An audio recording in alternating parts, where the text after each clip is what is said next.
Daremos início agora à nossa última plenária. Caminhos para uma filantropia e investimento social privado comprometidos com a desconcentração do poder, conhecimento e riquezas. Convido ao palco agora a nossa moderadora, Graciela Selamen, do Instituto Toriba, e os painelistas, Giovanni Harvey, do Fundo Baobá, Eduardo Saron, da Fundação Itaú, Jéssica Scler, pesquisadora, e Tiziana Rolim, do Somos Um. Lembrando a todos que vocês podem enviar perguntas utilizando o QR Code que está no verso da credencial de vocês. As perguntas vão ser respondidas ao final dessa plenária. Tenham todos um bom debate.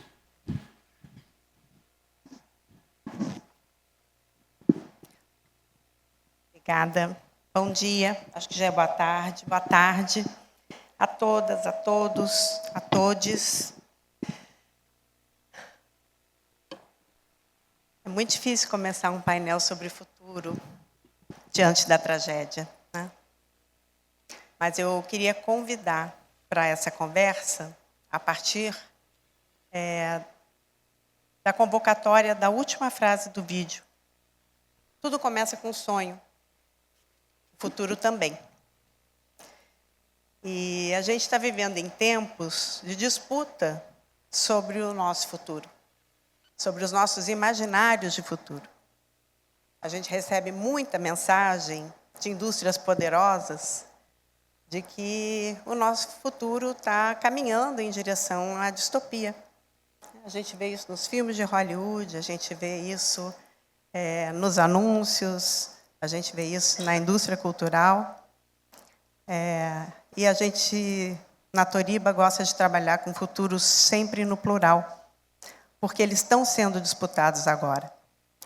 E também é papel de quem busca transformação social participar ativamente dessa disputa, que é uma disputa simbólica, sim, pelos futuros que a gente quer ver construídos, realizados, materializados, e uma disputa pelas ações hoje, no presente, que podem nos levar em direção aos futuros que nós escolhemos, que nós intencionalmente resolvemos construir.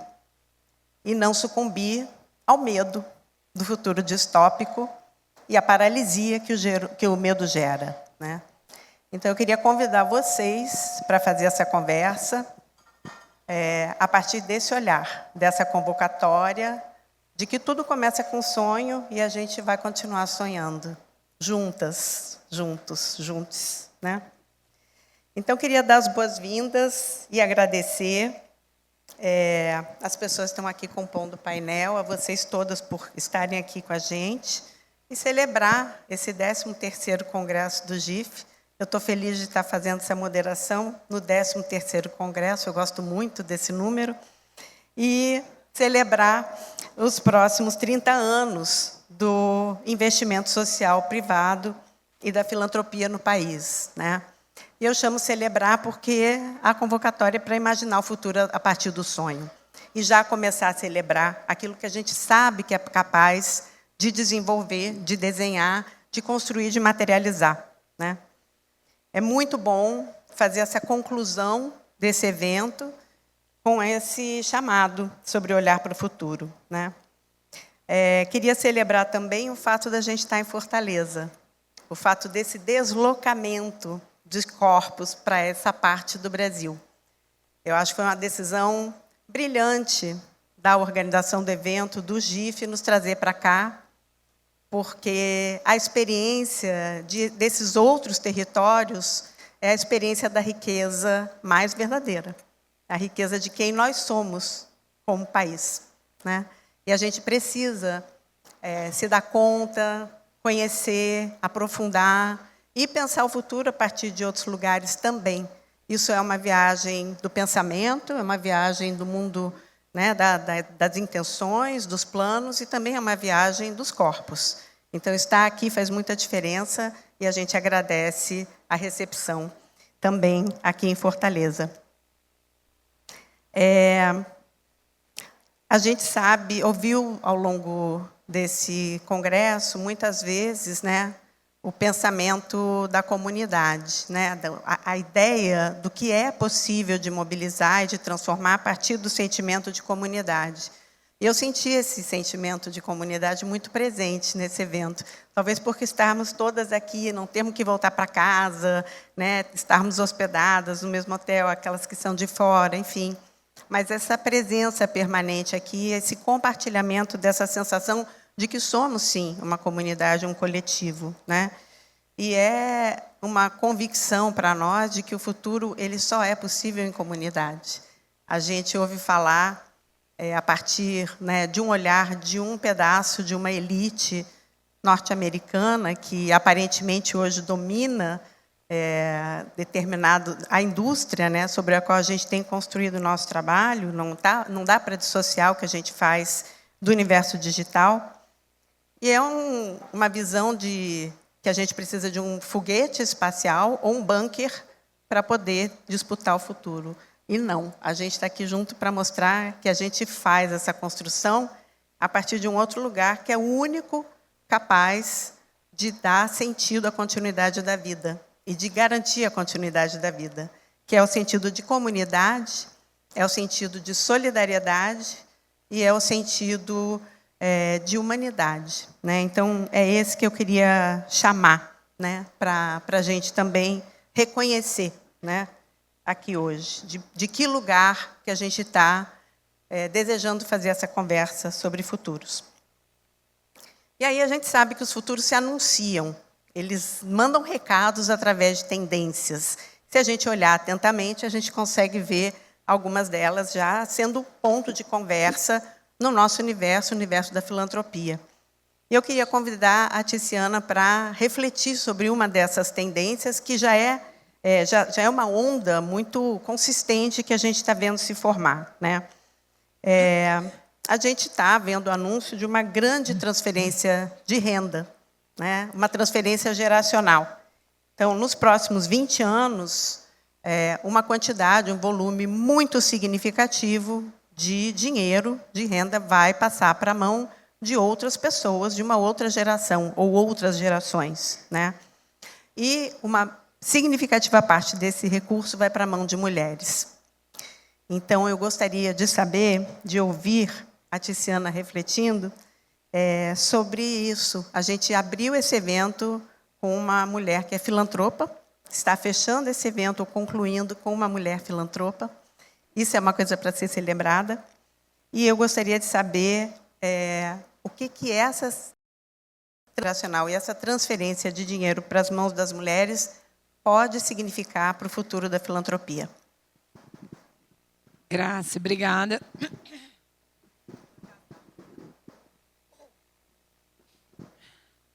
Vamos lá.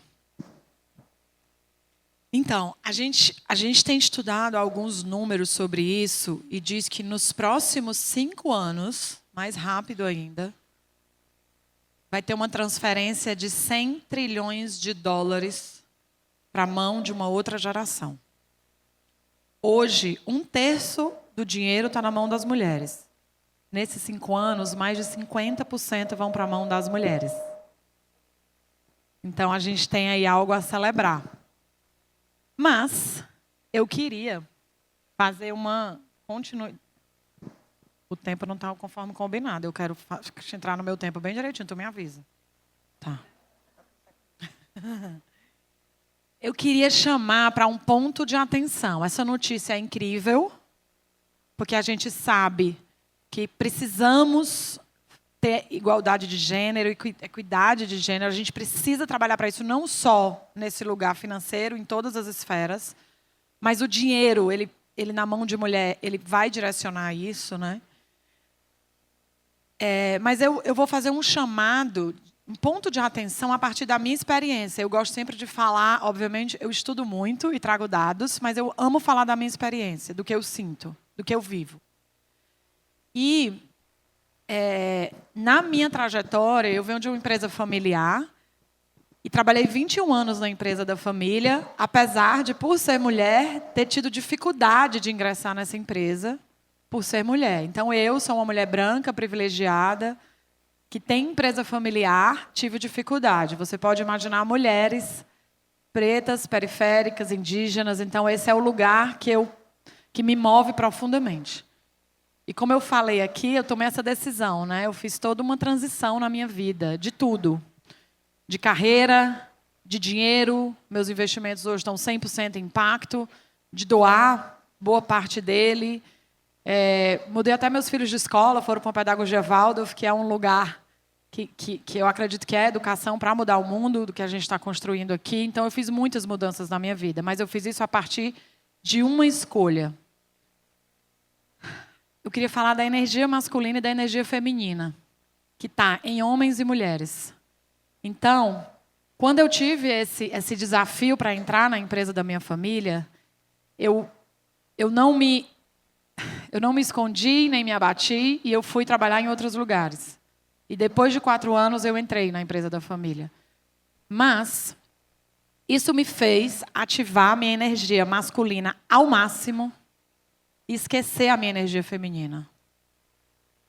Estudando esse movimento, eu não tinha consciência disso. Eu estou estudando isso há um pouco mais de 12 anos, então eu não tinha consciência. Eu tinha 17 anos de idade quando isso tudo aconteceu.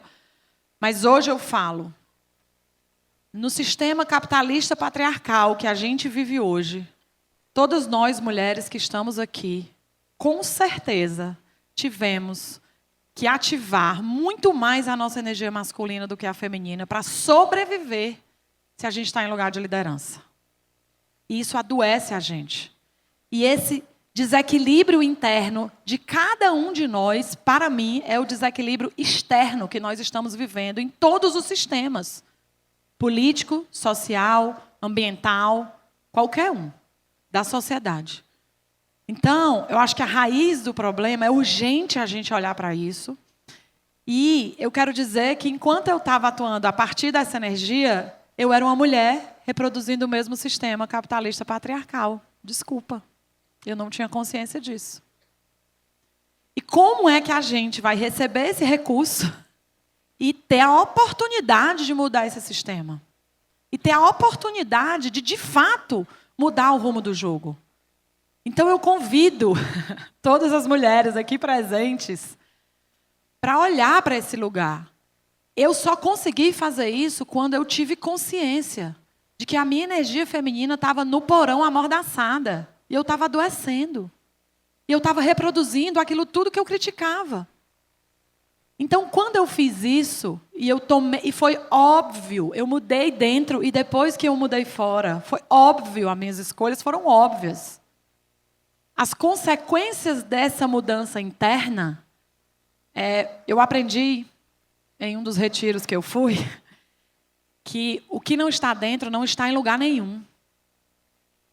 Então, tudo que a gente está vendo fora está dentro da gente.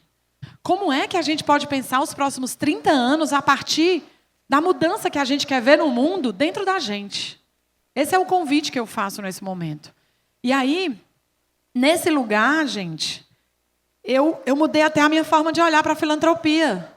Porque eu considero que o que eu fazia era muito caridade, era muito pontual.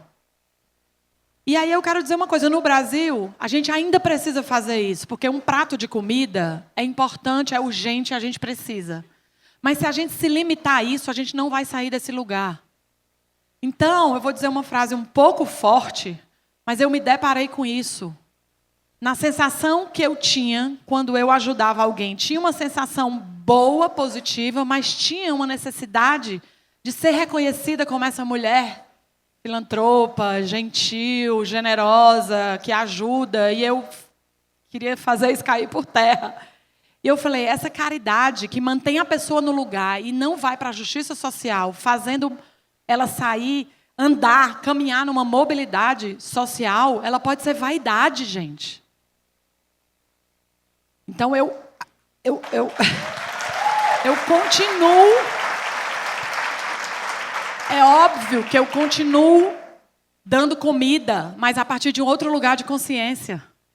De como eu vou tirar aquela família que está recebendo a comida para fazer mobilidade social. Porque hoje o que eu quero, desprendida dessa vaidade, é que não tenha mais ninguém que eu precise ajudar. Que todas as pessoas sejam autônomas e felizes e tenham poder de decisão e sejam livres. E para a gente fazer isso, a gente vai precisar ter mobilidade social nesse lugar. Então, eu quero dizer que a partir desse lugar eu decidi trabalhar a filantropia, a minha filantropia, a nossa, porque meu marido é meu parceiro, me dá um monte de dinheiro, porque só o meu não dá mais nem conta de tudo que eu faço. Como um funil. Imagina um funil. Porque nós que estamos aqui falando de filantropia é maravilhoso e precisa ser estratégico e vai fazer um monte de coisa, mas não vai resolver todos os problemas. E o dinheiro de filantropia o bolso de filantropia é sempre menor do que o bolso de dinheiro comercial. E se o seu dinheiro comercial não está alinhado com o impacto positivo, às vezes você está plantando 1 milhão de árvores com um bolso de filantropia e desmatando a floresta amazônica com um bolso de investimento. Então esquece, é enxugar gelo. Por isso que eu alinhei o meu investimento. A gente precisa alinhar os nossos valores. Nos próximos 30 anos, se a gente não alinhar o bolso comercial com o bolso da filantropia, a gente não vai conseguir sair do canto. Então, quando eu fiz isso, eu decidi que a filantropia eu ia usar para ser um funil. A filantropia ia fazer a parte do funil para abrir em larga escala para bolso comercial e para política pública. Então, o dinheiro filantrópico ele pode correr mais risco, ele tem mais capacidade de ir lá testar, errar, voltar, desenhar novos modelos, inovar, testar na frente soluções. Quando tiver redondinha, chama o poder público. A gente está fazendo isso no Ceará. A gente está com o N-Impacto. Segunda-feira agora foi a primeira reunião do CNI. E a gente está fazendo isso. Foi dinheiro filantrópico nosso que financiou por anos uma equipe. Michele está aqui, trabalhou muito nisso para poder deixar isso na ponta e agora a gente aprovar a política pública. A gente criou o Zune com o professor Yunus e a TRE, que a partir de um dinheiro filantrópico faz um fundo garantidor que chamou 5 vezes mais capital para investir em pequenos negócios muito early stage no Norte e Nordeste que estão gerando impacto positivo. Então a gente decidiu usar a filantropia para abrir porta para esse capital. E aí, para fechar, nem sei se está no meu tempo, estou, né? Tá. Para fechar, tem 2 minutos, ótimo. Para fechar, eu queria dizer uma coisa. A gente precisa ser inconformista. Porque, sinceramente, eu não consigo me conformar com isso que aconteceu ontem, que acontece toda hora, não é em Fortaleza, é no Brasil inteiro. É toda hora. A gente está aqui discutindo sobre isso e está acontecendo. E se a gente se conformar com isso, se a gente não se inconformar com essa situação, a gente vai precisar questionar a nossa humanidade, gente. Se a gente quer preservar a nossa humanidade, a gente precisa questionar o sistema. Se o sistema vigente que nos traz até aqui hoje ainda gera esse tipo de coisa, ainda tem pessoas com fome, ainda tem gente que precisa aceitar um trabalho altamente exploratório por falta de opção, ou a gente questiona o sistema, ou a gente questiona a nossa humanidade. Desculpa. Eu, Tiziana, prefiro questionar o sistema, manter minha humanidade e questionar o sistema, mesmo diante de inúmeras críticas que eu própria recebo de várias pessoas, mesmo diante de todos os desafios de quem quer manter o sistema desigual, mesmo diante de muitas pessoas que não querem desconcentrar conhecimento, poder e riqueza, mesmo diante de todos os desafios. Porque como eu vou dormir sem fazer isso, com o tamanho privilégio que eu tenho? Eu acho que quanto mais privilégio, mais responsabilidade a gente tem. Eu falo isso para os meus filhos. Vocês têm muita responsabilidade, porque receberam muitos privilégios. Então, como a gente vai colocar esses privilégios como instrumento para, de fato, se infiltrar no sistema, atuar, inspirar? E muito, eu gosto, eu digo que as crianças aprendem o que vivenciam e o exemplo arrasta. Então, a minha forma de atuação é a forma com que eu consigo convidar e inspirar mais pessoas a fazer o mesmo. Então, sejamos todos inconformistas. Obrigada. Muito obrigada. Maravilhoso. Super obrigada. Eu queria aproveitar 2 coisas que você trouxe agora para seguir a conversa com o Giovanni. O que não está dentro não está em lugar nenhum. E a gente precisa questionar o sistema, né? Eu diria os sistemas, né? A gente está em camadas e camadas de sistemas. E aí, uma reflexão que eu fiz, porque eu participei, né, de todo o congresso pensando nesse momento de reflexão, né, de conclusão. A gente falou, eu vi muitas vezes, né, a gente falando aqui, sobre descentralizar recursos para fazer o dinheiro chegar nas mãos das pessoas que estão à frente das transformações que a gente quer, que a gente deseja, né? Então, nas mãos das mulheres negras, nas mãos das pessoas indígenas, nas mãos das pessoas que estão nos territórios, no dia a dia, fazendo a transformação acontecer. Mas eu também queria convidar a uma outra reflexão, né? E aí, sobre a necessidade também da desconcentração e da descentralização, não só no lugar onde o dinheiro chega, mas no lugar de onde o dinheiro sai, né? E, para isso, eu fiquei pensando muito, né, onde é que se toma decisões sobre o dinheiro no mundo da filantropia, né, do investimento social privado. Na grande maioria dos casos, é nos conselhos deliberativos. Eu fui me debruçar um pouquinho mais, eu não conhecia tanto essa realidade, né? Mas eu fui olhar o censo do GIF mais recente, que conta que 68% das organizações associadas têm maioria de homens nos conselhos. Só 22% delas têm maioria de mulheres. E quando a gente olha para a dimensão racial, o cenário é horrível. Só 26% das organizações contam com pessoas negras nos conselhos. A gente não está falando de maioria, a gente está falando da presença de pessoas negras. E aí, quando a gente olha o número total de conselheiros no mundo da filantropia hoje no Brasil, desse número total, só 7% são pessoas negras, 92% são brancos. E só 4% dos conselhos deliberativos das associadas do GIF têm maioria de pessoas não brancas. O que a gente precisa fazer hoje para que daqui a 30 anos a gente esteja celebrando números e não lamentando? O que a gente precisa disputar hoje, nesse espaço de tomada de decisão, para fazer um futuro diferente e chegar em conversas diferentes sobre equidade e desconcentração e distribuição de gênero e de raça nesses espaços? Então, olhando para dentro e sabendo que não tem muita separação entre o dentro e o fora, como é que a filantropia muda por dentro também? Graciela, obrigado, tá, pela provocação. Eu queria iniciar agradecendo ao GIF pelo convite para estar aqui. Queria saudar todas as pessoas que estão presentes. Eu vou responder a sua pergunta, vou, na sequência, fazer referência ao tema desse painel e, por fim, vou compartilhar um pouquinho da experiência do Fundo Baobá. Tá? Nós temos que ter em mente, né, algumas premissas. Uma das premissas é que, da mesma forma que outras institucionalidades numa sociedade, com a estrutura da sociedade que nós temos, a filantropia e o investimento social privado também têm seus limites, também têm suas fronteiras, têm as suas contradições. Aliás, não existe só um tipo de filantropia, existem vários tipos de filantropia. Existem várias concepções de investimento social privado. E essas contradições todas elas são aparentes a partir do indicador que cada um de nós escolha para avaliar. Você escolheu um indicador importante, que é o indicador da governança.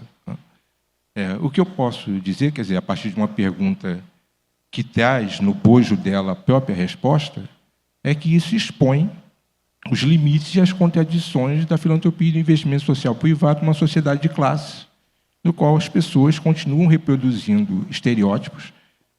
A pesquisa sobre a percepção, sobre as áreas de interesse, que foi exposta agora há pouco pela Locomotiva, nos dá um pouco de interesse, porque o subtexto dessa pesquisa e dessa assimetria entre o que o campo demanda e o que os doadores oferecem, ainda é uma concepção e eu não considero legítimo nenhum esforço em prol da melhoria das condições de vida da população através da educação, que a pobreza está intrinsecamente associada a uma falta de educação da população. E a pobreza não está associada a isso, a discriminação não está associada a isso. É evidente que a educação ela é um instrumento importante para que as pessoas possam ter mobilidade social, mas a educação, por si só, ela não garante às pessoas o acesso às oportunidades, às melhores oportunidades. O racismo, a transfobia, a homofobia, toda sorte de preconceitos incidem mesmo sobre pessoas que têm níveis elevados de escolarização. Então, é mais uma contradição da filantropia. Então, acho que a sua pergunta ela expõe essa fratura, né? Acho que nós temos que refletir o quão recreativo é um tipo de filantropia que se faz no Brasil. Uma filantropia muito mais calcada nas necessidades de quem doa do que na necessidade de quem recebe. Então, acho que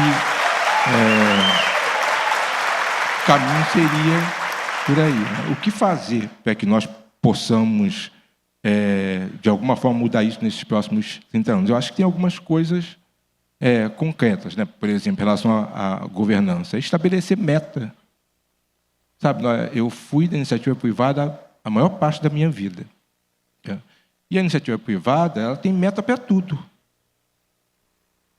Tá certo? E por que não tem meta para a diversidade? Né?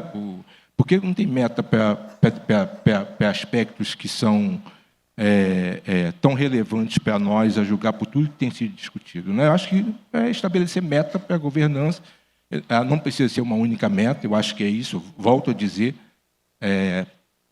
nós temos instituições que são familiares, né? Tem uma série de aspectos que tem que ser levado em consideração, não é uma régua única, né? Mas eu acho que é estabelecer, fazer um diagnóstico, anunciar publicamente que tipo de filantropia que se quer fazer e estabelecer uma meta que seja coerente com o tipo de filantropia que se faz. Tá?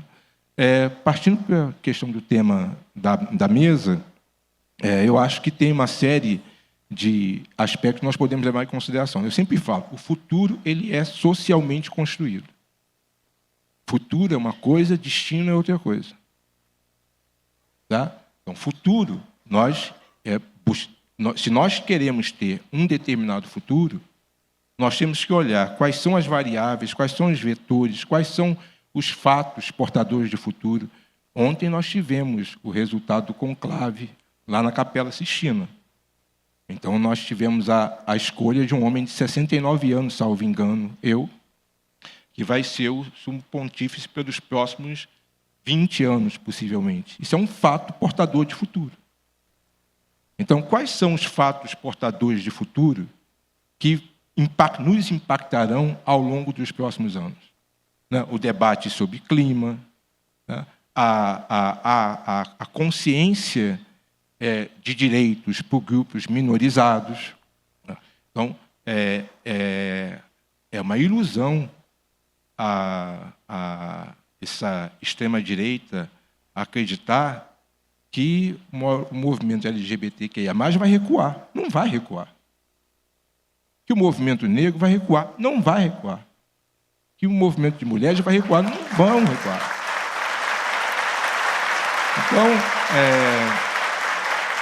Então, quer dizer, que variáveis, né? Se nós não vamos recuar, e a variável incidir, como é que nós vamos projetar, né, a resultante dos conflitos originários desse embate de forças? Então, acho que a filantropia dos próximos 30 anos, ela também vai ter que se projetar nesses cenários e fazer escolhas. E para que isso possa acontecer, as condições vão ter que começar a ser criadas agora. Você, na sua primeira pergunta, você já traz uma condição. Então, se eu quero ter uma filantropia daqui a 30 anos seja diversa, quais são as minhas metas para que daqui a 30 anos eu tenha, por exemplo, conselhos com maior diversidade? Né? E o terceiro aspecto compartilhar um pouquinho da experiência do Baobá, e aí eu compartilho isso sem nenhum tipo de pretensão de achar que o Baobá é perfeito. Tá? Ainda bem que eu estou sentado nessa posição, não estou vendo o semblante daquelas moças ali, que é a equipe do Baobá. Elas sabem muito bem, né, o quão imperfeitos que nós somos. Tá? Mas nós assumimos uma posição que diz respeito à nossa própria existência. Nós nos colocamos em risco. Nós buscamos cotidianamente sair da zona de conforto. Nós erramos. Nós admitimos os erros que nós cometemos. Então, o Baobá, quer dizer, pessoas, eu vou aproveitar para... Hoje eu não estava assistindo, mas eu sei que o Douglas Belchior e o Fernando fizeram referências ao Baobá. O Fernando, que é da Associação Brasileira de Captadores de Recursos, falou do modelo da Kellogg com o Baobá. Para as pessoas que não sabem, o Fundo Baobá é um fundo patrimonial que administra um montante de recursos que está aplicado no mercado financeiro. Eu pedi para a Hebe me atualizar do nosso saldo hoje, que esse saldo é atualizado diariamente, e hoje nós temos um saldo do nosso fundo patrimonial de 171 milhões de reais. E temos aproximadamente 15 milhões de reais que nós gerimos de terceiros. Né? Então, essa experiência de ter não apenas um conselho deliberativo com diversidade, né? Porque o fato de nós termos uma organização negra não nos tira a responsabilidade também de ter um conselho diverso. Nós temos pessoas brancas no nosso conselho, pessoas de diferentes origens regionais e nacionais do nosso conselho. Temos a Amália Fischer, que está aqui presente, que é vice-presidente do nosso conselho. A Sueli não pôde vir. A Sueli Carneiro, que é presidente do conselho. Então, governança, mas também quais são os instrumentos que nós vamos criar.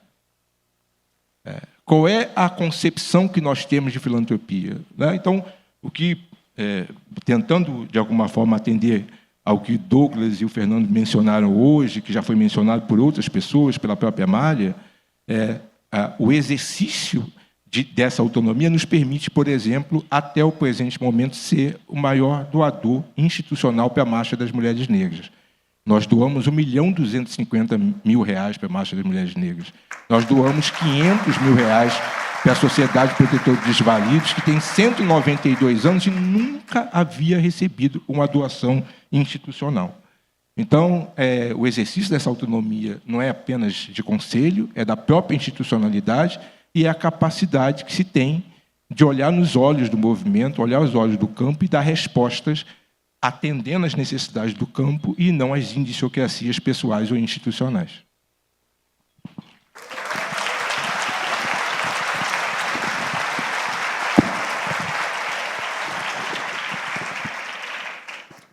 Muito obrigada, Giovanni. Todo mundo lembrar a doação para a Marcha das Mulheres Negras, né? O Fundo Baobá sai à frente, apontando um caminho e inspirando para que a filantropia se mobilize também de igual maneira em torno dessa iniciativa. É maravilhoso. Eu gostei muito quando você falou sobre esse compromisso de anunciar publicamente o tipo de filantropia que a gente quer fazer e que a gente quer ser, né? E também de se colocar em risco e de sair da zona de conforto. E aí, eu gostaria de conversar, né, com a Jéssica, que é uma pesquisadora que conhece profundamente, né, a filantropia e as elites brasileiras também, né? E eu fiquei pensando nessa reflexão dessa relação, né, entre a elite brasileira que faz filantropia, né, a parte dela que faz filantropia, né, e o campo com que ela se relaciona, as relações que ela estabelece e o como estabelece essas relações. É tão importante quanto o quanto que se doa, né, na minha opinião. E aí a gente ouviu muito falar sobre colaboração, sobre parcerias, sobre confiança, né, nas relações, mas eu tive um sentimento, eu fico com uma impressão de que quando a gente fala em relação de confiança, em trust-based philanthropy, né, a gente está falando de uma via única, de uma relação que não é unidirecional, mas parece que a confiança é unidirecional. É como se a filantropia desse um passo à frente ao confiar nos seus parceiros, né, que estão fazendo as transformações no campo, né? Mas a gente não conversa muito no sentido oposto, né, de como é que os parceiros donatários também precisam ter motivos para confiar na filantropia, nas organizações financiadoras, para poder pensar o seu futuro, para poder se planejar, para poder ter planos de longo prazo, para poder se estruturar, fazer escolhas importantes para o seu desenvolvimento institucional. E há poucas condições objetivas para que essa confiança se dê sobre marcos concretos, digamos assim, né? Uma delas, na minha opinião, é a falta de transparência e accountability, né? A gente não sabe muito bem como as decisões são tomadas, é difícil ter acesso a essa prestação de contas, digamos assim, do uso de um dinheiro que ele é privado, mas é implementado com finalidades públicas e, portanto, é político. Eu gostaria muito de ouvir você sobre essa mentalidade e como é que ela pode melhorar, como a gente pode fazer melhor, correndo os riscos e se apresentando, né, com transparência. Obrigada, Grace. E queria primeiro agradecer o convite do GIF também para estar aqui hoje. Estou muito feliz de estar aqui com todos vocês, debatendo esses temas, né, que me preocupam tanto. Eu queria responder a sua pergunta, Grace, primeiro com uma reflexão um pouco histórica. Eu estava presente no Congresso do GIF de 2010, lá no Rio, foi na época dos enchentes, a favela estava desmoronando, era um momento tenso, né? E nesse congresso, em 2010, 15 anos atrás, foi lançado a Visão 2020 para a Filantropia Brasileira, certo? Também foi lançado o Fundo Boabá, duas coisas muito importantes. E agora a gente está aqui 15 anos depois, né, debatendo os próximos 30 anos. Eu acho que nesses últimos 15 anos a gente deve perceber que a filantropia brasileira avançou muito. Eu acho que realmente avançou. Tem muito mais a fazer, claro, todo mundo sabe. Mas avançou. O setor cresceu, consolidou. Tem muito mais diversidade no setor hoje do que 15 anos atrás. Ainda tem muito a melhorar, mas eu acho que hoje em dia está muito mais diverso. E eu diria que tem certos debates que estão postos na mesa hoje que mal se falava naquela época. Primeiro, hoje a gente tem um debate sobre a importância do grant-making, certo? Do repasse de recursos para organizações da sociedade civil. Eu vou voltar para isso, porque, por enquanto, é mais debate, né? Mas a gente está caminhando. Isso está posto na mesa. Isso é uma conquista dos últimos 15 anos. E também, uma segunda debate que está na mesa, eu acho que não estava nessa época. Bom, a gente começou este congresso do GIF agora com uma fala muito boa, né, da Abigail Disney, que falou da importância de olhar, da elite olhar para si, né? Elite filantrópica olhar para si, abrir mão da riqueza, abrir mão do poder, olhar o sistema capitalista, como faz exatamente como a Tici falou, como faz, por um lado, as próprias coisas que causam os problemas que está tentando resolver com a filantropia. Não se falava isso 15 anos atrás, então eu fico muito feliz de ver tudo isso sendo debatido hoje em dia. E eu vejo um pouco essa questão da transparência, accountability, através exatamente desses debates. Mas então, eu fico refletindo que a gente aprendeu muito nesses anos e que a questão hoje para a filantropia brasileira não é mais como fazer. A gente sabe, foi construindo ao longo dos últimos 15 anos as técnicas. A gente sabe como fazer. A questão hoje é por que não estamos fazendo?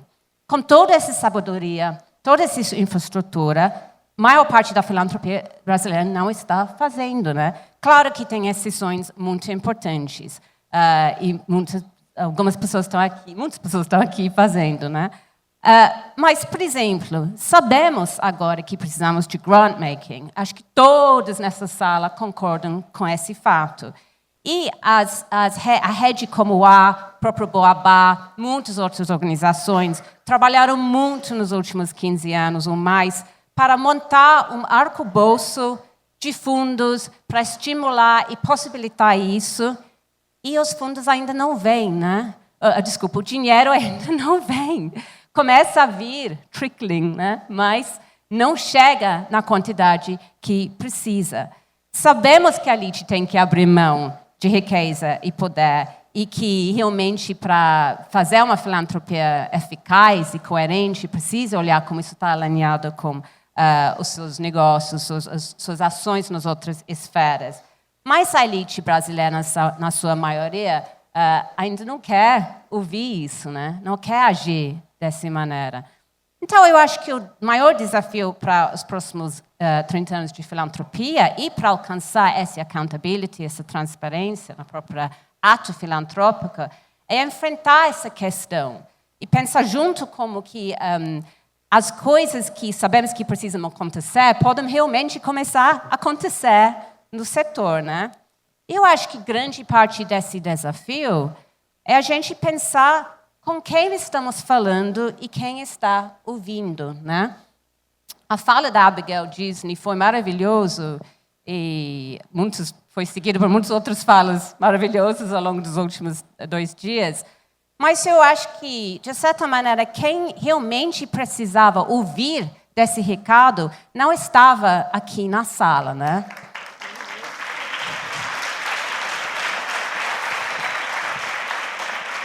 Então, a gente sabe que aqui no GIF, nesses debates no setor, a maioria de vocês que estão aqui presentes são intermediários, né? Vocês têm um papel muito importante, de muito potencial de mudança no setor. Mas, no final do dia, quem precisa ser convencido são os donos do capital filantrópico, né? E, na sua maioria, esses donos do capital filantrópico não estão aqui presentes. A gente tem algumas exceções muito importantes. Eu diria que quem está aqui, e todo mundo quem são vocês, né, presentes, devem ficar com orgulho de estar aqui, de estar presente, de estar engajado nesses debates. Mas eu diria que estão poucos ainda que estão presentes, né? Então, eu diria que nos próximos anos, o trabalho vai ser ampliar esses debates e trazer esses donos de capital para esses debates, porque sem eles toparam nos conselhos, né, com esses rumos, não vai mudar o que precisa mudar. O meu ver, eu acho que a gente tem 3 tipos de doador, filântropo, né, hoje em dia. A gente tem o doador convencido. A Abigail usou uma palavra, que também é uma terminologia usada por uma socióloga no New School em Nova York, que é de traidor de classe. Que quem realmente topa olhar para o sistema capitalista, pensa como pode fazer uma filantropia que serve para a melhor distribuição de riqueza e tudo, está traindo sua classe. Isso que a gente precisa, né? Então, a gente tem o filântropo convencido. Eu diria que a gente também tem um doador secretamente convencido. Aquele que está pensando essas coisas, mas tem medo, não sabe onde começar, está cercado por pessoas que não pensam do mesmo jeito e não sabem como passar para a prática. E no terceiro lugar, acho que a gente tem o filântropo não convencido, que até por razões ideológicas, políticas, eu diria, não está aberto para essas questões. Eu acho que o trabalho dos próximos anos é dos intermediários aqui presentes, os convencidos, primeiro começar a puxar esses secretamente convencidos, que eu acredito que tem muitos, e trazer para cá, né? Eles têm que estar presentes. O não convencido, na verdade, eu não sei muito o que fazer. Eu acho que a gente volta aqui daqui 10 anos para ver o que fazer com eles, mas vamos começar com quem realmente está alinhado no pensamento e pensar como trazer mais para perto. O que vai ser esse trabalho, trazendo essas pessoas mais para perto? Acho que são duas linhas. Primeiro, a gente precisa criar mais esses espaços de debate. Tem que falar de capitalismo, sim. Tem que falar do que a elite faz com a mão na empresa, na família, na política, na sociedade. E tem que pensar como alinhar a filantropia com isso. E, em segundo lugar, muito importante... desculpa, só para dizer também que tem alguns grupos, pessoas... no exterior e mais aqui no Brasil, fazendo esse trabalho lá, servem de modelos para esse tipo de trabalho. Em segundo lugar, isso é muito importante, os doadores precisam usar os dinheiros, as redes, a influência, para facilitar e aumentar o diálogo com a sociedade civil, né? Com as OSCs, os movimentos sociais, os grupos comunitários. De novo, a transparência e a accountability estão aqui. Então, eu acho que temos duas vertentes de trabalho aqui que precisam ser feitos. A filantropia, os doadores precisam olhar para si e, em paralelo, olhar para fora e ver como abre esse diálogo, porque o conhecimento de como alcançar a justiça social, como fazer uma filantropia que pode encaminhar nesse jeito, esse conhecimento não está com a elite, né? Está na sociedade civil, nas OSCs, e precisa, nos movimentos sociais, e a elite precisa se abrir para ter a humildade para abrir e ouvir o caminho que eles vão mostrar.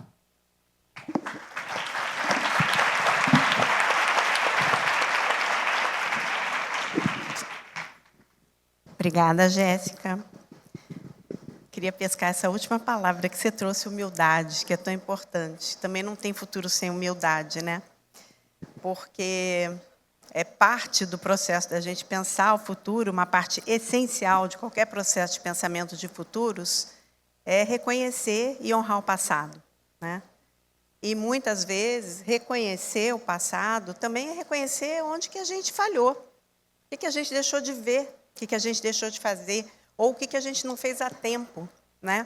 No primeiro painel, a gente conversou um pouco sobre essa dimensão do tempo, né? Da rapidez da transformação, da agilidade da transformação e do quanto que a gente está preparado, quanto que a filantropia está preparada para acompanhar isso, né? E aí eu queria conversar com o Eduardo Saron sobre isso, né?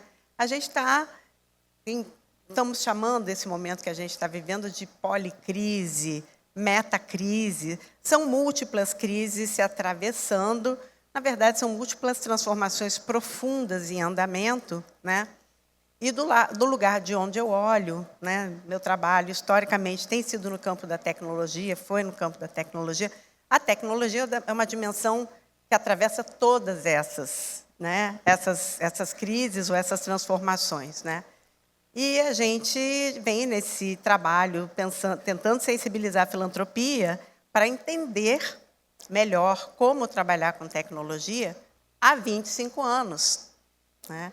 E hoje a gente ouve o resultado do algoritmo horrível, a polarização, o crescimento de autoritarismo mediado pelos big techs, pelos oligarcas, as redes sociais. Mas isso estava sendo dito pela sociedade civil brasileira, nacional e internacionalmente, no começo dos anos 2000.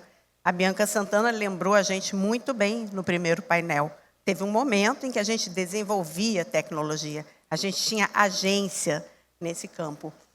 E acabamos formando usuários, né? Ou nos entendendo nesta dinâmica de poder no lugar do usuário. Como que a gente faz diferente? Como que a gente reconhece que precisa fazer diferente e que tem que ser agora? Bom dia, boa tarde a todos, a todas as pessoas aqui presentes. É difícil falar depois dessa turma aqui, viu? Não é fácil, não. Mas, Graci, só me dá um segundo que eu queria homenagear algumas pessoas que estão aqui, que eu agora no palco tive consciência, que são os intérpretes de Libras que estão aqui conosco. Quais são os nomes dos intérpretes de Libras?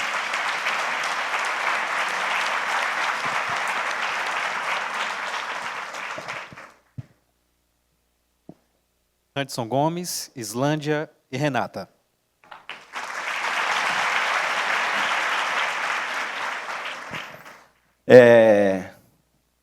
Obrigado por estar aqui, obrigado ao GIF, obrigado ao Ceará, obrigado Inês, Cássio, toda a equipe. É realmente um momento muito especial para mim, estou emocionado.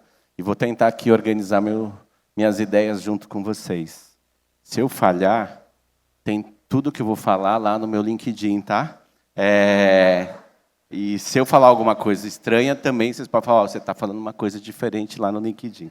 Mas, Graça, a gente já foi referência nessa história toda, né? O Brasil foi referência em software livre. Tinha um encontro no Rio Grande do Sul que acontecia anualmente e vinha gente do mundo inteiro para discutir software livre, né? A nossa lei de internet permanece sendo referente, embora o artigo 19 está sendo discutido agora pelo STF, permanece sendo referência para o mundo inteiro, né?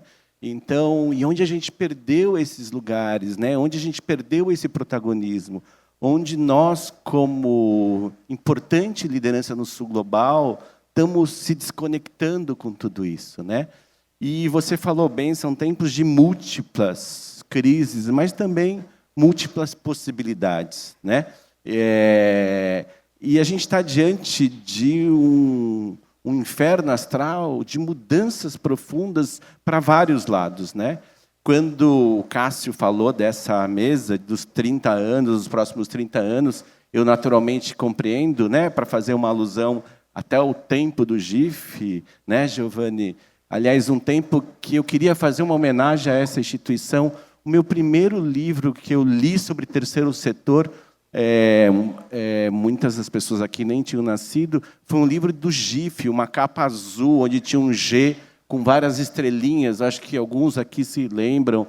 Ele foi referência para eu, hoje, fazer parte do terceiro setor. Eu falei, puxa vida, tem um negócio chamado terceiro setor, que eu estou lendo aqui no GIF. Uma das pessoas que escreviam nesse livro era uma grande mulher, Ruth Cardoso, lá, né, entre tantos outros. E essa perspectiva dos 30 anos é realmente difícil a gente traçar.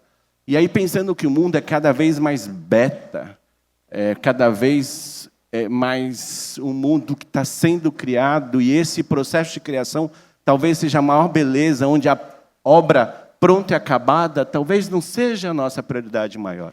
Mas essa caminhada, essa jornada, esses ciclos, né? Ou como a Leda, aquela mineira incrível, fala, né? Esses círculos, né, que vão se encontrando ao longo dessas várias jornadas, né, esse tempo aspiralar que vai se fazendo, né, eu acho que e ele nos remete a alguns desafios. O primeiro é o desafio da guerra cultural, né? É preciso que a gente compreenda o significado da guerra cultural para a gente poder, diante dela, mais do que fazer só narrativas de enfrentamento, mas fazer narrativas de ponte. Quem está do outro lado da guerra cultural não quer as pontes. Ele não pode se valer das pontes, porque as pontes rompem a perspectiva da guerra cultural. Cabe a nós construir narrativas de pontes, sem perder a perspectiva de algo que o Giovanni trouxe, da resistência, né? Que eu aqui, de maneira empática, sem saber exatamente o que ele vive, tento perceber nesse dia a dia. As guerras físicas, né? Os conflitos entre nações, as guerras abertas, é um dado cada vez mais presente, né? A mudança demográfica, né? O Ricardo Henriques, na primeira mesa, trouxe isso. Nós vamos ficar velhos antes de sermos ricos. O país vai passar por uma profunda mudança demográfica, onde, a partir de 2030, teremos mais velhos do que jovens nesse país, segundo o IBGE. Mas há uma mudança demográfica mundial. O continente africano será o último continente em crescimento demográfico, né? E essa mudança demográfica também nos impõe desafios, entre vários, por exemplo, da economia do cuidado, da economia prata. Perspectivas importantes para a gente, inclusive, se posicionar. Há um outro desafio dentro desses tantos outros desafios, que é a profunda mudança do trabalho, né? A gente tem que pensar sobre a perspectiva das economias das experiências, ou dessas economias que nos fazem ao encontro, ao cuidado, né? Falei da prata, do cuidado, a economia criativa, a economia verde, que o Marcelo da Itaúsa um dia me explicou, que é a economia, a bioeconomia, e também a economia digital nessa perspectiva, inclusive, e aí cabe a nós essa relação não só da construção da narrativa, que eu aprendi ainda no congresso aqui com a Nina da Hora, mas também da construção das soluções, essa economia digital que também pode estar a serviço dessa economia das experiências. A mudança da economia é profundamente impactada por todos nós. Mas tem uma última mudança, que é a mudança, talvez, que mais nos gere ansiedade, angústias, e, às vezes, até um certo sentimento de que será que a gente vai vencer? Que é a mudança das transformações digitais impulsionado pela inteligência artificial. Eu vi nesse congresso alguns momentos falando, puxa, mas quem faz a inteligência artificial é a inteligência humana. Era até ontem. Agora, a inteligência artificial está se fazendo por meio de diálogos entre as inteligências artificiais e, sobretudo, cada vez mais com dados sintéticos. É preciso que a gente tenha isso sob a nossa égide de perspectiva do que são os dados sintéticos. Eles são importantes. Quando você está diante da descoberta de um tipo de câncer, às vezes você usa dados sintéticos para fazer a máquina aprender, né? Mas também eles nos oferecem, mais do que a problemática do viés, quando você colhe informações de uma sociedade, eles nos oferecem a problemática da desconexão com a realidade. E, cada vez mais, 2024, 30% das máquinas, segundo Stanford, que foram treinadas na inteligência artificial, foram com dados sintéticos. Isso tem avançado cada vez mais. 2027, a perspectiva que grande parte desse aprendizado de máquina se dará por meio de dados sintéticos. A internet, há especialistas, pesquisadores dizendo que a internet já morreu.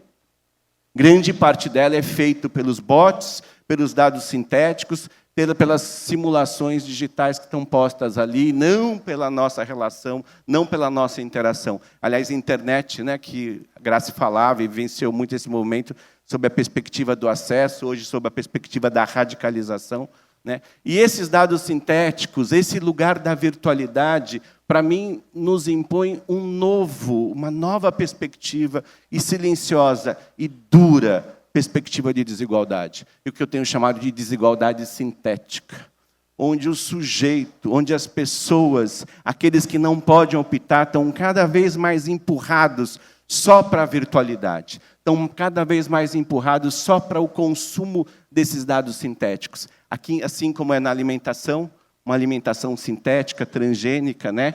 Quem pode acessar isso, quem é obrigado a acessar isso, e quem pode ir lá no outro lado da alimentação orgânica. Essa desigualdade sintética é algo que cada vez mais estará na pauta. 2023, o número é muito triste. 2023, os nossos professores, os nossos formados em pedagogias, 10 de cada 10, 9 se formou no mundo virtual. Como professores que vão cuidar das nossas crianças se formam inteiramente pelo ensino à distância, em nome do acesso, em nome da democratização do acesso, com uma couraça de alguma forma, combate à desigualdade, você empurra esses professores a não terem opção, senão a formação virtual para cuidar de pessoas, para cuidar para os sujeitos. E essa perspectiva da desigualdade sintética, para mim, traz conosco um grande desafio. E eu acho que é o desafio dos próximos anos da filantropia, do investimento social privado, que é o desafio do direito à realidade. Estarmos juntos, convivermos, coexistência, a cultura do encontro, esse ecossistema onde as relações e as éticas relacionais vão estar na pauta, será o centro, para mim, das nossas conversas, das nossas intervenções. Significa que museus, escolas, igrejas, eventos como esses, shows, a relação com a natureza. Tudo isso será uma disputa de quem pode e quem tem condições com aqueles que estão à margem de tudo isso. Então, transformar esses espaços como um espaço de combate à desigualdade sintética, da cultura do encontro, como diria o Papa Francisco, será fundamental. Ressignificar a escola. A Mariana aqui falava da Tidsetubo sobre o desafio do território. Esses territórios precisam ser ressignificados. Os territórios quilombolas, os espaços indígenas, os nossos espaços de encontro. Eu ouvi aqui em um encontro, por que estamos gastando dinheiro para fazer isso? Porque é neste encontro que eu consigo viver, mesmo de maneira triste, a emoção da celebração da vida, embora tenha sido tolhida desses jovens e tantos outros jovens. Como é que eu viveria isso se eu estivesse no espaço virtual? Então, o direito à realidade é um desafio central. E, para mim, para terminar, porque o meu tempo já acabou, há outra perspectiva para a gente juntar tudo isso. O direito à realidade no combate à desigualdade sintética, que é a perspectiva de algo que eu tenho combatido e é muito delicado, porque é algo muito introduzido nas nossas relações, que é a perspectiva do combate à tal autonomia. A gente quer equipes autônomas, a gente quer pessoas autônomas, a gente quer filhos autônomos. Mas será que não foi em nome dessa autonomia, em nome de um sucesso que cabe ao indivíduo, e, portanto, se o sucesso cabe ao indivíduo, o não sucesso também cabe a ele? Será que não é isso que nos fez chegar ao que nós vivemos hoje em relação a, por exemplo, a crise climática? E aí eu chamo a atenção, Denis, numa das falas, falou dessas relações entre nós que precisam ser cada vez mais coordenadas. Eu chamo a atenção para uma nova perspectiva, que não é um valor moral. Para mim, é, de fato, um novo paradigma existencial, que é a ética da interdependência. O eu e o tu precisam simultaneamente, simbioticamente um do outro. Eu não consigo viver sem o tu, e o tu não consegue viver sem o eu. Uma instituição, mesmo como a Fundação Itaú, precisa das outras instituições. O GIF é parte importante dessa ética da interdependência. E a gente vivenciar isso, praticar isso, será fundamental para a gente conseguir avançar nos próximos 3, 4, 5, 10 anos sob a perspectiva de combate à desigualdade sintética e, sobretudo, a garantia do direito à realidade. Obrigado.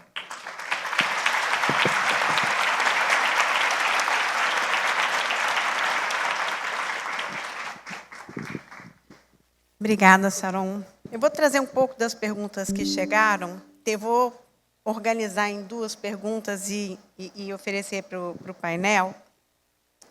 E tem muita conexão com o que você acabou de falar. Você falou da guerra cultural, da necessidade do encontro, né? Tudo isso acontece no campo das disputas de narrativas e das disputas simbólicas no campo da cultura, né?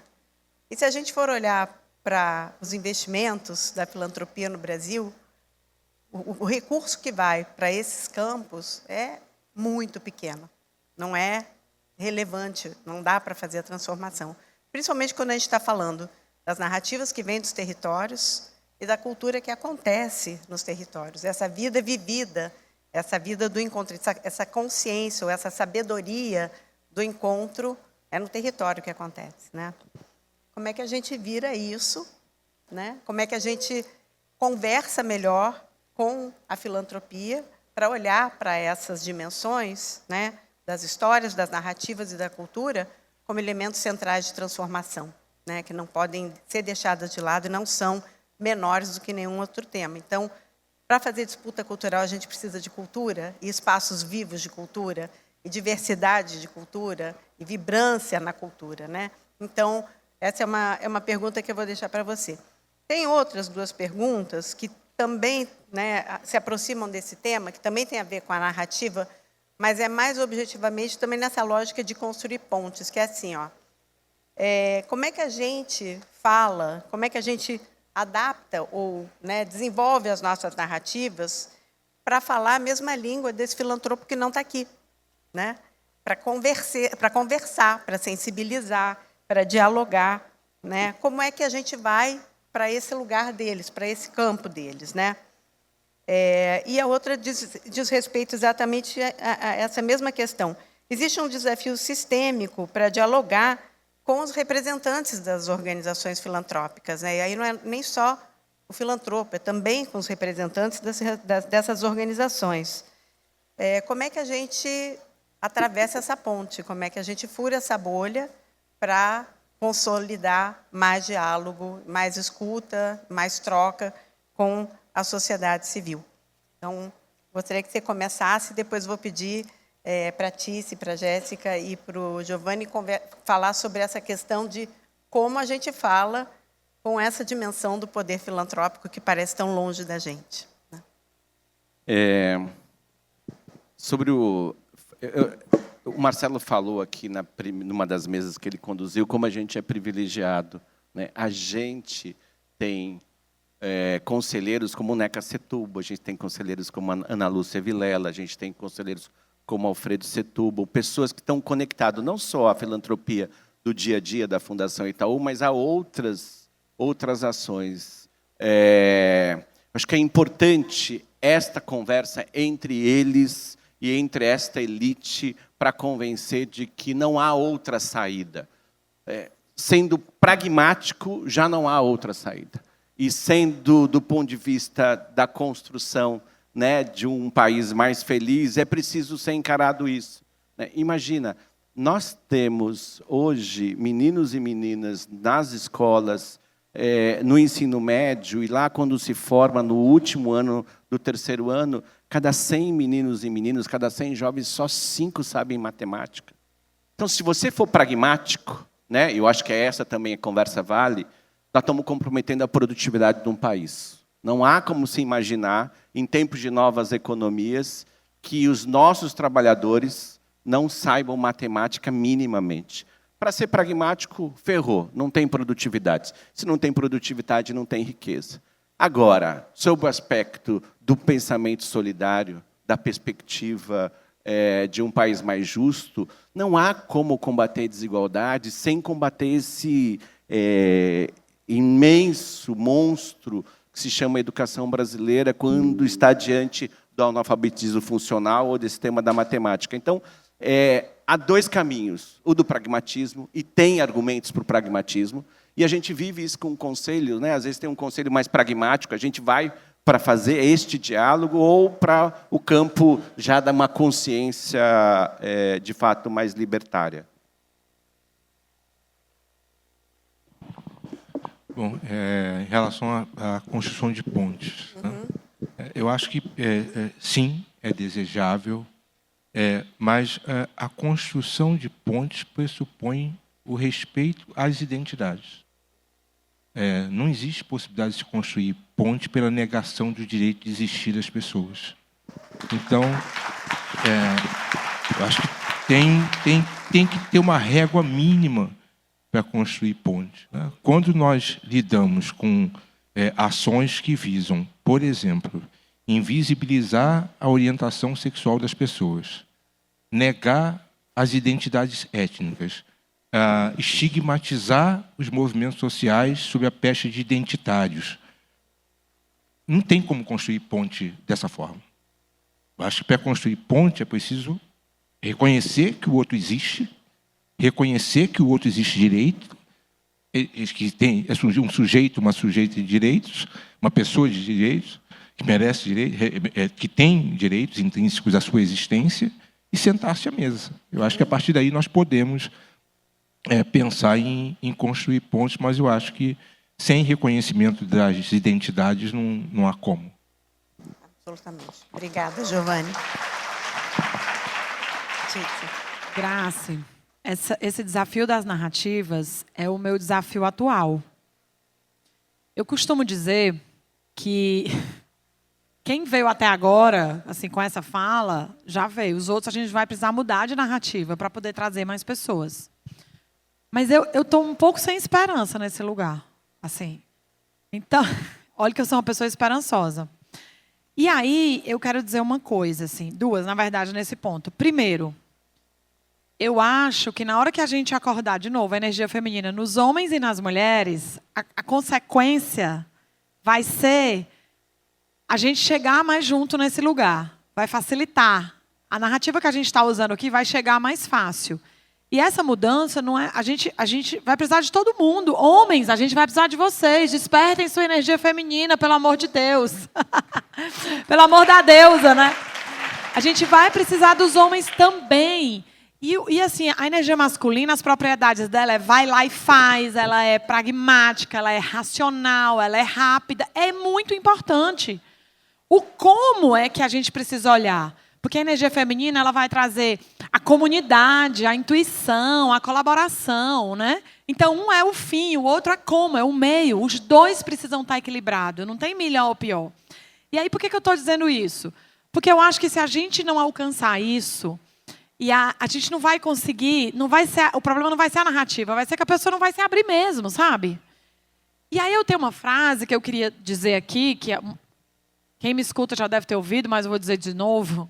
É que quem não veio, eu dizia em 2018, que quem não fizer por consciência vai precisar fazer por sobrevivência. E agora o que eu digo é, talvez não seja sobre a narrativa, seja sobre a sobrevivência. Sim. Porque algumas pessoas vão fazer porque o negócio dela está ruindo. Porque nós temos o poder de compra de escolher onde a gente vai comprar. Então a gente vai escolher comprar na Catarina Mina, na ACIL, em todas essas empresas que não estão explorando sua cadeia, que estão gerando um impacto positivo. E aí o vizinho, a vizinha que não está fazendo isso, que não está conseguindo vender, vai dizer, nossa, é uma questão de sobrevivência do meu negócio. Sabe? Então, eu acho que a gente vai começar a ter que chamar as pessoas na sobrevivência mesmo. Os jovens talentos que estão aqui, por favor, não trabalhem em empresas que estão explorando pessoas, que estão desmatando a Amazônia. Escolha a empresa e diga, não vou, e diga para a empresa. Os jovens talentos precisam fazer isso. Sabe? E outra coisa, o dinheiro também. Onde é que a gente está investindo as ações? Eu estava investindo em um monte de porcaria, gente. Eu falei, meu Deus, que hipocrisia. Eu estou falando contra isso, eu estou ganhando dinheiro com isso. Então, quem tem dinheiro precisa olhar para onde é que está. Quem tem dinheiro, quem tem poder de compra, tem o poder de mudar o mundo. Então, eu acho que se a gente não conseguir pela narrativa do vamos com a gente, vem comigo, somos um, vem, tá legal... Vai ter que ser na sobrevivência mesmo. Não vou trabalhar para você, não vou botar dinheiro na sua empresa, não vou comprar de você, sabe? E a coisa de construir pontes, eu acho que tem um lugar, eu vou dizer uma palavra forte, de arrogância do dono do recurso ou da dona do recurso que chega no território cheio de solução, quando a pessoa nunca nem pisou naquele território, desculpa. E eu acredito que a solução está onde o problema está. E que aonde tem desafio tem potência também. Né? Então, a gente tem uma frase Nós Somos Um, que é nada sobre nós sem nós. Eu falo para os industriais, você vai resolver os problemas da indústria sem industrial na mesa? Só com pessoa de organização social ou gente do comércio? Ele fala, não, claro que não. Então é a mesma coisa. Como você vai resolver o problema desse território sem os moradores na mesa tomando decisão, amor? É a mesma coisa, é a mesma lógica. Então, eu aprendi isso muito com o padre Rene e a Natália, porque a gente começou trabalhando lá, e eu cheguei cheia de ideias, algumas ideias não faziam o menor sentido, nesse lugar de arrogância, e eles me ensinaram com amorosidade sobre como a gente pode construir junto nesse território, colocar essas vozes na mesa, essas mulheres, e trazer isso. Essa é a ponte, né, que a gente precisa construir. E eu acho que a gente pode chegar em um outro lugar de humildade. O que você precisa? Qual a sua falta? Às vezes vai criar uma coisa que a comunidade nem precisa, entende? Ou tem um outro lugar. A gente trabalha não só hoje no Bom Jardim, mas em outras comunidades. Ah, mas isso funcionou ótimo para o Bom Jardim. Meu amor, mas a outra comunidade é outra realidade. As periferias de Fortaleza não são todas iguais, gente. Nem de lugar nenhum do mundo. Cada um tem a sua característica. A gente precisa adaptar, ou seja, tem que fazer tudo de novo mesmo. Tem que fazer a escuta de novo, porque ali é um outro território, entende? Então, acho que a gente tem que ter humildade para fazer essa ponte. E eu acho que a gente tem que usar o nosso poder de compra, de investimento e de trabalho para meio que obrigar as pessoas a olharem para isso. É uma questão de que só vão fazer por sobrevivência mesmo. Obrigada, Jéssica. Você quer comentar, Jéssica? Eu acho que a gente tem que ser muito honesto, né, com essa coisa de fazer a ponte. fazer ponte é difícil, não é uma prática fácil, né? Causa desconforto para os dois lados, né? Eu acho que uma das razões que a gente ainda vê tão pouco grant-making, repasse de recursos para as organizações da sociedade civil, é porque a elite filantrópica não entende e não é convencido pelo jeito que a OSC vai trabalhar com o dinheiro que recebe, né? Mas isso, eu diria, é exatamente o ponto, né? Essa é a ideia.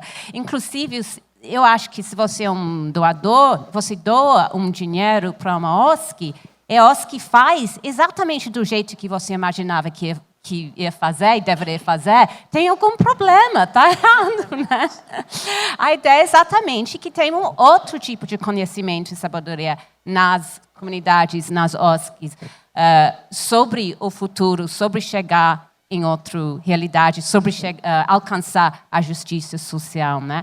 Aí, você falou da cultura também. Isso é uma questão de outra narrativa, de outro imaginário sobre como ser o mundo, e isso é altamente político, né? E isso não é compartilhado com a maioria da elite, nem a elite filantrópica, por enquanto, né? Então, tem uma coisa de juntar, de abrir diálogo. O que me dá um pouco de esperança é que eu fiz muita pesquisa com as famílias da elite brasileira, no Sul, em São Paulo, né? E eu acho que tem muita inquietação, na verdade. Eu acho que tem muita gente da elite que não está olhando na sua volta, que olha pela janela blindada e vê um menino pedindo dinheiro e sente um desconforto com isso e não sabe, não tem esse imaginário de como poderia ser diferente, porque ninguém nunca explicou, ninguém deu essa ideia. A escola dela não foi dando esse tipo de educação, mas essa educação está nas OSCs, nas comunidades. O imaginário está aí, está feito essas narrativas alternativas políticas. Então, esse é o trabalho duro, né, de aproximação, de mostrar esses outros mundos possíveis que a gente fala, né? E tentar trazer o dinheiro e a elite para apoiar isso de verdade. Obrigada, painel todo. Eu estou ouvindo de vocês que não ouvir, não reconhecer, não conectar-se com as realidades, não reconhecer o papel das múltiplas identidades é muito ruim para os negócios e vai ficar cada vez pior, né? É ruim para quem tem dinheiro também. Eu queria convidar vocês, a gente já está em tempo de fechar, mas eu queria convidar vocês para deixarem uma mensagem para esse filantropo, essa filantropa que está aqui e para os que não estão também, né?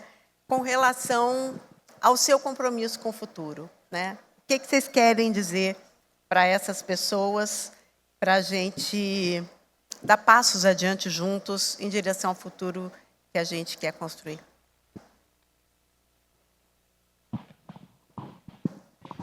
Bom, eu acho que não apenas a pessoa que opera uma estrutura de poder na filantropia, mas também as pessoas que fazem a gestão, que estão aqui, estão dando uma demonstração, para mim, eloquente da sua abertura a discutir pela própria configuração, por tudo que nós ouvimos ao longo desses 3 dias de congresso, né? Então, eu acho que é perseverar nesse sentido. Mas eu queria pedir permissão para me dirigir às pessoas que nasceram de 1988 para cá, que nasceram pós-Constituição de 1988, talvez estejam preocupadas, lidando, tendo que conviver com algo que nós não víamos acontecer desta forma ao longo dos últimos 40 anos, por assim dizer.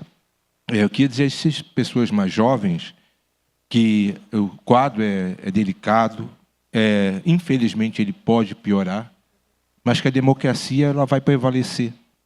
E que a democracia deve ser um valor transversal, presente em todas as nossas iniciativas, independentemente do ponto de vista que nós temos. Eu acho que poderia ser uma boa forma de praticar a construção de pontes, continuar pensando diferente, mas garantir a democracia como um pilar e como um ambiente que permita que cada um de nós possa se expor sem ter receio de sofrer retaliações. Obrigado.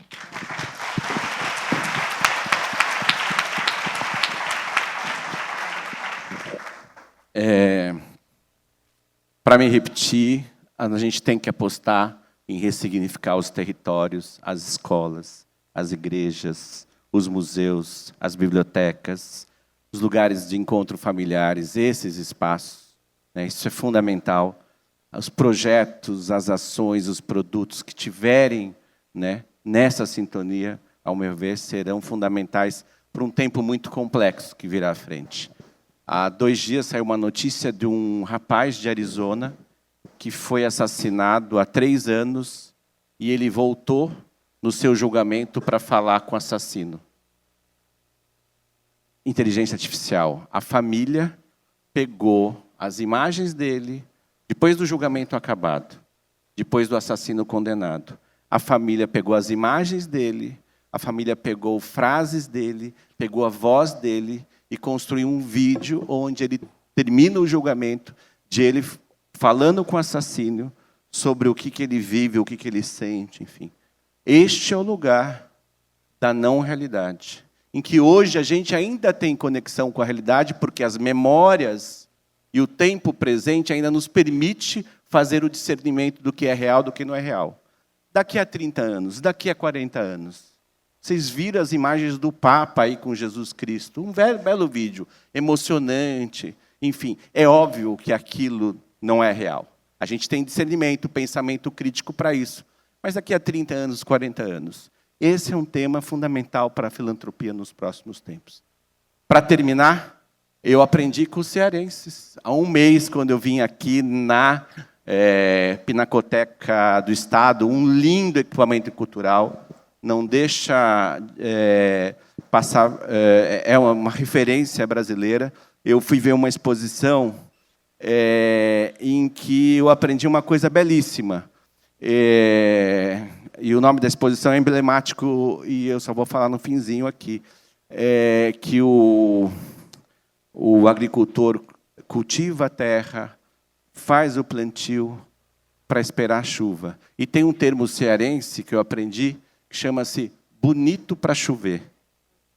Quem é do Ceará conhece? Bonito para chover. E olha que incrível, qual foi o último dia desse nosso encontro, se não foi o dia da chuva? A gente cultivou, a gente trocou, a gente viveu experiências profundamente reais, teve momentos profundamente tristes, mas para que tudo isso, no final, pudesse estar bonito para chover.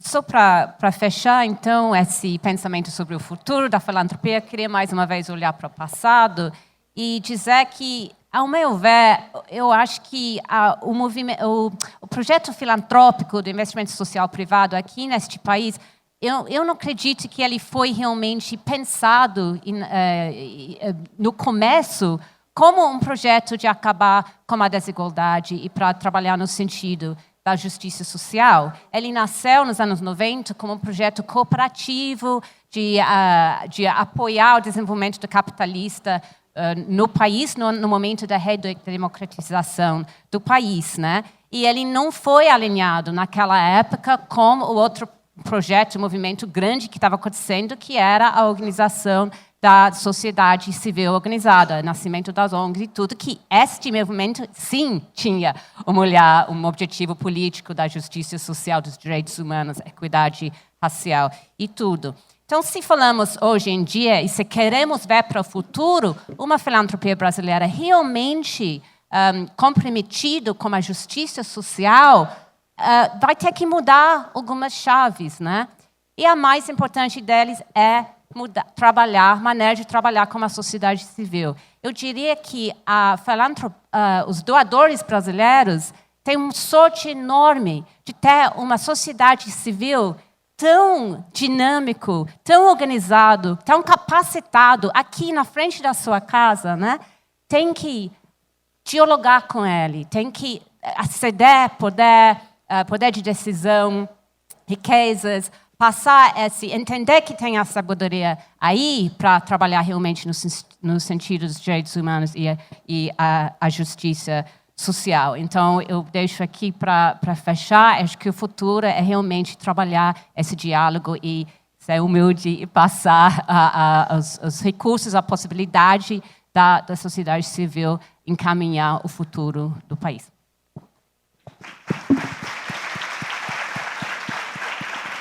E o meu recado é, eu não queria deixar de agradecer a presença de cada um de vocês aqui no Ceará, agradecer a Bia Fiuza pelo apoio, parceria, ao time da Somos Um, ao Cássio, à Inês pela confiança, à Pamela pela parceria nesse trabalho aqui, ao Daniel do La Maison, que foi também maravilhoso. Então, eu estou muito feliz de receber vocês no Ceará. O Ceará é terra de gente arretada. Tem um monte de desafio, mas tem muita gente muito corajosa e muito criativa. Então, voltem sempre. E o meu recado é, para os filantropos que estão aqui, eu deixo uma pergunta. Quanto é suficiente? Essa é a minha pergunta da vez. Para os próximos 30 anos. Eu quero viver mais de 30, né? Mas, sei lá, para os meus próximos 50 anos. Quanto eu vou precisar? Aí é o teto. O resto, vamos distribuir. Sair da lógica de acumulação sem fim, sabe? Então, quanto é suficiente? E o resto a gente pode compartilhar e desconcentrar. E para vocês que estão aqui atuando no campo, né? Agentes de transformações sociais, os real transformadores lá na ponta, eu digo, se a gente trabalhar o nosso autoconhecimento e focar nele, a gente pode sair do peso de mudar o mundo todinho para mudar só a gente mesma. Muito obrigada. O resto é consequência. Muito obrigada a esse painel incrível. Obrigada pela conversa, pela abertura, pela confiança. E aí eu encerro essa parte convidando a Inês e o Cássio para virem fazer as palavras, né, finais de conclusão desse congresso. Obrigada, gente.